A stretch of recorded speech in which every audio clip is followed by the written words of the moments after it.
बिहार के पूर्णिया लोकसभा सीट से निर्दलीय सांसद राजेश रंजन उर्फ पप्पू यादव को एक बार फिर से फोन कॉल के जरिए जान से मारने की धमकी मिली है।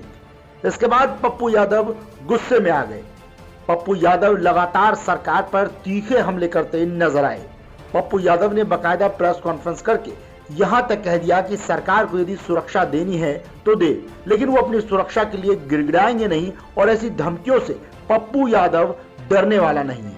उन्होंने साफ कहा कि बीजेपी के एजेंट और बीजेपी के तथाकथित युवा जो लगातार उन पर इस तरीके की टीका टिप्पणी कर रहे हैं और उन्हें फोन कॉल के जरिए लगातार एक के बाद एक डराने की कोशिश की जा रही है, इससे पप्पू यादव नहीं रुकने वाला। उन्होंने कहा कि मैं खामियों की कलई खोलने का लगातार काम करता रहूंगा। बिहार में जितने भी घोटाले हुए हैं उन सभी घोटालों को उजागर करूंगा और ऐसे फोन कॉल से पप्पू यादव डरने वाला नहीं है। उन्होंने मुख्यमंत्री नीतीश कुमार पर भी करारा हमला बोला। उन्होंने कहा कि बिहार में पहली बार मुख्यमंत्री पद पर नीतीश कुमार को पहुंचाने में उनका अहम योगदान रहा। उन्होंने कहा कि यदि सरकार को यह लग रहा है कि पप्पू यादव के परिवार को सुरक्षा देनी चाहिए तो वो दे सकती है, लेकिन उसके लिए पप्पू यादव ना तो बिहार सरकार के पास और न ही केंद्र सरकार के पास गिड़गिड़ाने वाले हैं। उन्होंने कहा कि पप्पू यादव लगातार चुनाव प्रचार में इन दिनों व्यस्त हैं और वो आगे भी निरंतर काम करते रहेंगे।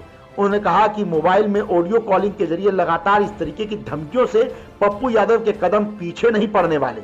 ना तो पप्पू यादव डरने वाले हैं और ना ही पप्पू यादव किसी के आगे झुकने वाले हैं। पप्पू यादव ने साफ कहा कि ये केंद्र सरकार तय करे कि विपक्ष को सुरक्षा देनी है या फिर सत्ता में बैठे लोगों को ही सुरक्षा देनी है, लेकिन इसके लिए पप्पू यादव सदन में भी गिड़गिड़ाने वाले नहीं है। आपको बता दें कि बीते दिनों पप्पू यादव उस वक्त सुर्खियों में आए थे जब लॉरेंस बिश्नोई के गैंग के द्वारा उन्हें धमकी दे जाने की बात सामने आई थी और अब एक बार फिर से पप्पू यादव को 1 महीने के भीतर धमकी मिली है। ऐसे में अब देखना होगा कि सरकार इस पर क्या कुछ एक्शन लेती है। वहीं आपको सुनवाते हैं कि पप्पू यादव ने इस पूरे मामले पर क्या कुछ नाराजगी जाहिर की है। पहली बार नीतीश कुमार जी जब मुख्यमंत्री बने थे तो उसमें सबसे बड़ा रोल पप्पू यादव का, जिसमें लालू जी और साहबुद्दीन साहब पाटलिपुत्रा होटल में हमसे लड़ गए थे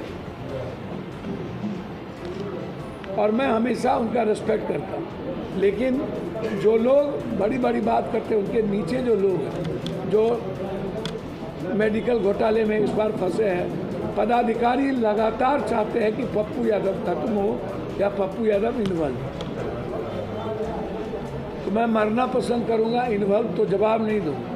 गोबर पर मैं घी नहीं डालता, लेकिन मैं बीजेपी या अन्य किसी ऐसे लड़कों से मैं आग्रह करूंगा जो गलत टिप्पणी करते हैं, इससे जातीय क्वेश पैदा होगा यदि मैं कोई जवाब दूँ। मुझे आग्रह है कि गलत टिप्पणी ना करें, आप वैचारिक बात करें। और फिर मैं कह रहा हूँ, सुरक्षा तय करना सरकार की जिम्मेदारी है कि कंगना को कितना मिलेगा, एक एमएलए को सत्ता पक्ष को कितना मिलेगा और विपक्ष को नहीं मिलेगा। जब हेमंत सोरेन और राहुल गांधी इनके टारगेट पर है, मारने के टारगेट पर, उन्होंने उस दिन हेलीकॉप्टर रोक के राहुल गांधी को एक साजिश के तहत किया। हेमंत सोरेन को डेली मारने का प्रयास किया जा रहा है। तो विपक्ष को ये खत्म करने का जो साजिश है ये बड़ा विचित्र है। इस पर क्या मैं कह सकता। बस मैं इतना कहूँगा कि मैं निश्चिंत हूँ, मैं डरता नहीं हूँ, मैं लगातार काम करूँगा।